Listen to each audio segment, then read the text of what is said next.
Menanggapi keluhan warga atas keberadaan tumbuhan enceng gondok yang mengganggu kawasan objek wisata dermaga Rumah Kembar Tuan Kentang yang berada di pinggiran Sungai Ogan, Kecamatan Jakabaring, Palembang.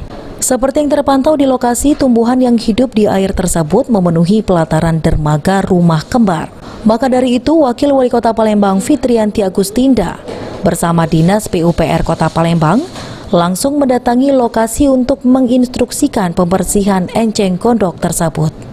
Ia berharap dengan pembersihan ini objek wisata dan tempat-tempat pariwisata yang lainnya bisa difungsikan kembali sebagai tempat penjualan barang-barang kain tradisional yang merupakan binaan pemerintah Kota Palembang pada saat situasi sudah kembali normal.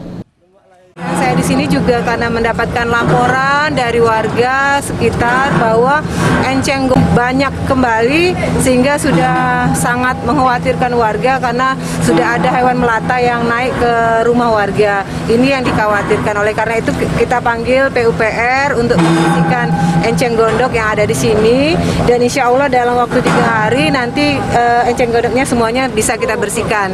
Harapan saya nantinya, karena di sini juga ada tempat penjualan barang-barang kain-kain tradisional milik pemerintah kota juga. Nantinya kalau misalnya new normal kita berlakukan, tentu kita berharap objek wisata dan juga tempat-tempat pariwisata yang lain ini sudah mulai bergiat kembali, para UKM kita sudah mulai aktif kembali. Heru Wahyudi, PAL TV.